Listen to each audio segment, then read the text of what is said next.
holy human being who never lived among human beings, who had no error in their life, and they were just perfect. That's the picture that most of us have, right? So that's the reason why we have this type of discussion this morning. Um, she happens to be a twin, or she happened to be a twin, just as Ellen White was a twin. And I will ask at this moment that we hear from the experience of the twin sister how it was like to associate or hang around with someone in the character of in the character of Ellen White, someone who gets visions here and there. Let's just listen to what the twin sister has to say to us.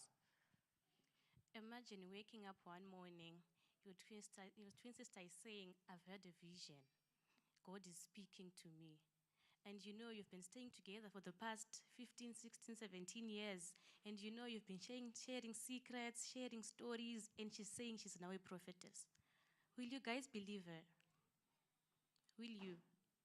Well, I didn't believe her, even though I had to walk with her, sometimes going to meetings, meeting up with people, telling them about the visions. I did not believe her. You know, I got to an extent that I never got baptized to any church. I never, me and my husband, actually my husband was not a believer, and my family too. She tried writing to me. She wrote so many letters. You know, I remember this other letter she wrote saying some infants will meet up with their mothers in heaven, some will not. You know, she was trying to tell me that I should study the Bible with my kids. We should have time to pray, but actually I did not believe her. Okay, thank you so much. I think it's a very difficult thing. Try to imagine it this way: a member of your family. Let me begin from the family. A member of your family, just think of any, comes to you and says, "You know what? I think I'm beginning to have visions." Just like that. How easy will it be for you to accept that this person really qualifies to receive visions? I mean divine visions from heaven. Our mothers are not here. Most of them are not here. But I want you as a couple, to the married, imagine your wife says, "So, honey, I'm beginning to have visions."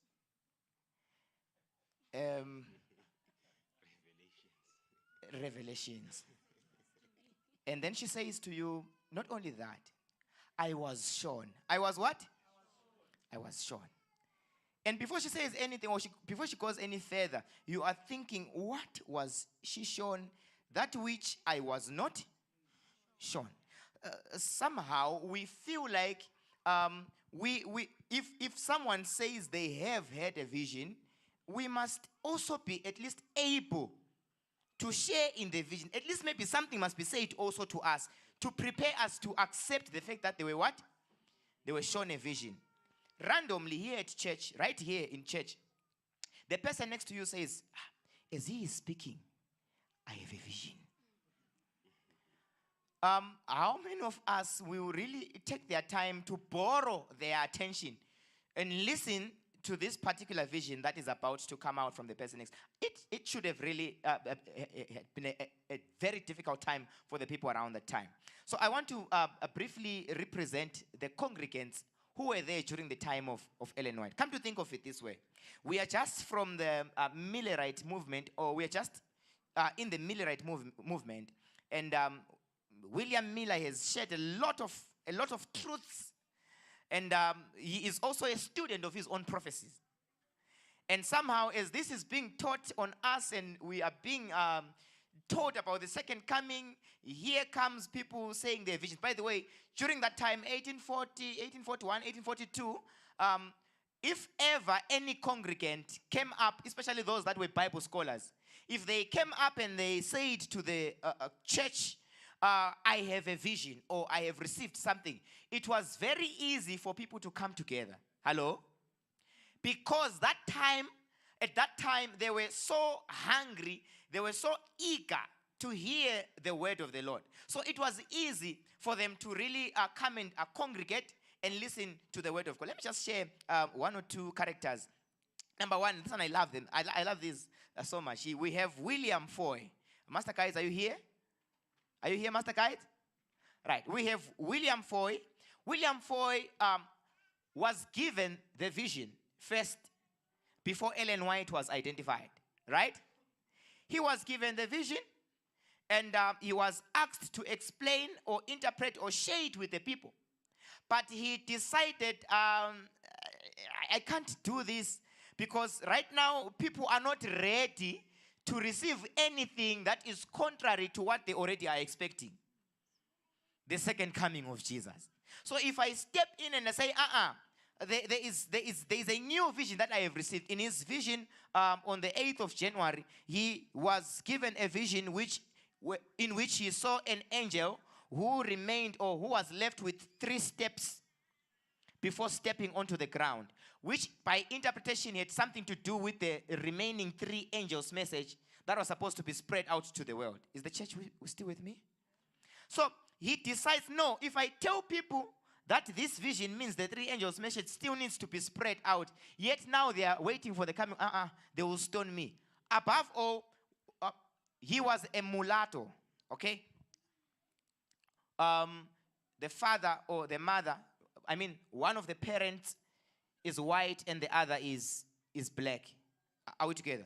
So they identified those people, they describe those people as mulattoes. So he sees this and he says, this kind of context I'm in, people are not ready to receive this, especially for someone in my capacity. They will ridicule, they will say a lot of things, and this won't just work for me. Then he decided to be silent about it. And then we have another, Hazen Force. Hazen Force is also given the same vision to share with the church. Hazen Force looks at himself, he says, if I give them this vision, it's going to be difficult for the church to take it in. No, I can't do this. Then he heard a voice saying, do not grieve the Spirit. And he decides, no, if I decide not to grieve the Spirit and tell this to the people, still they will reject it. I'm talking about people who have an opportunity to spread the word, but they are scared. Are you here, church? So he also pulls back and he decides not to do it.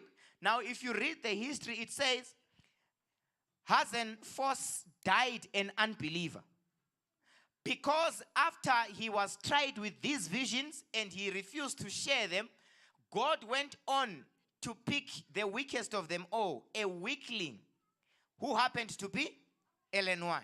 And that is when now Hazen Force remembers, I once had something to share with the people. Then we are told he called everybody and said, good people, come, I have a vision.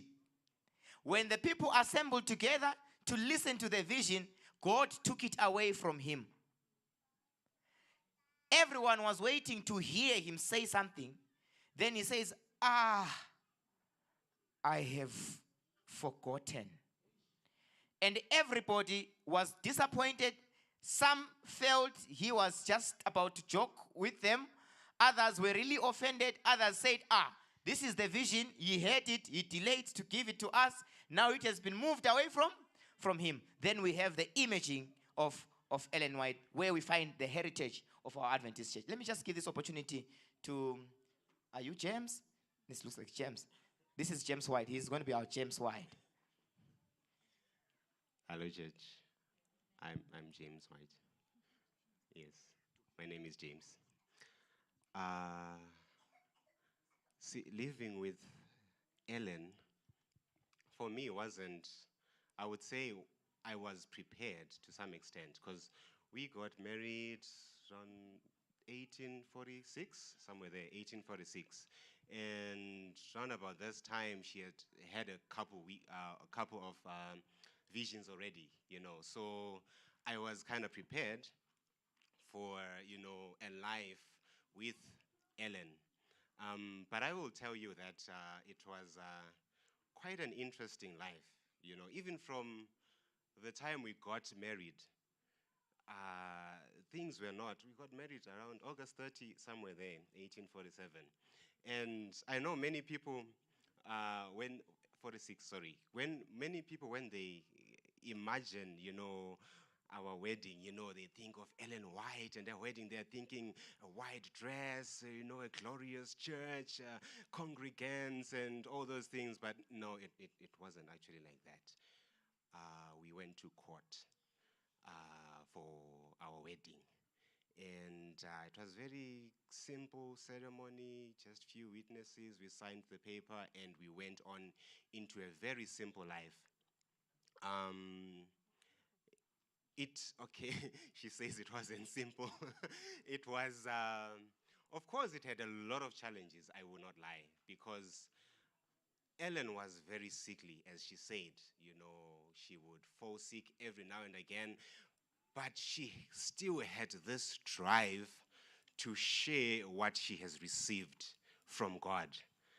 And so, being the husband, it sometimes is difficult to watch your wife, sickly as she is, saying, you know what, I have a message for the church in Battle Creek. I have to go. And I'm saying, Patty, honey, look at yourself. So there were those challenges that I would have to work with, and some of the challenges also that you could maybe relate with. Try and imagine that time in history. We men were the prominent figures in society. We are the voices in society. Women didn't really have much of a voice, let alone in church. And my wife is coming up to the elders and she's saying, I have a word from the Lord. It was very hard for me to, at some point understand. But I think with time it could make sense, because I knew that this is the Lord, and I was convinced that it is the Lord who is speaking. There's many times when I would even see the Lord convince the congregation or convince the elders. I remember once with Joseph Bates, we were in this house, and Joseph Bates had his own reservations towards, Ellen White in the beginning. He didn't really think that these visions she was receiving are coming from the Lord.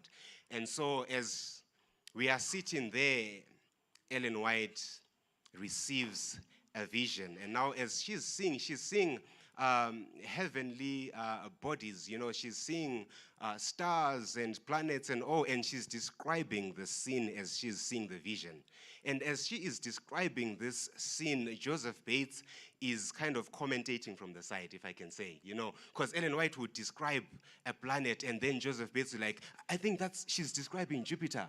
Has she studied astrology? Because that's Jupiter. Now she's describing Saturn. How is she describing these things? What knowledge does she have in this subject?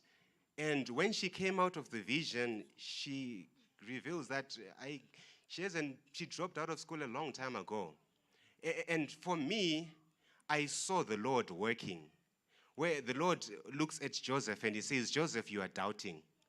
Let me give a vision, not for the church, not for the thousands, for you to come to believe that this is my servant who has been sent. So these are some of the experiences I think I can share, but because of time, I think I'll end here.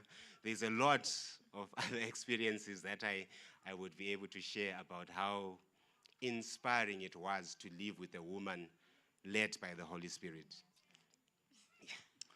Thank you very much. Happy Sabbath, church. Maybe before I say something, just one question to James White.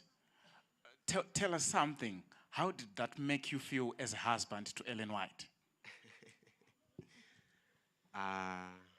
Feelings. Yes. Feelings can deceive. Yeah. So the way I felt Yeah. in the beginning, I think it kind of, in the beginning,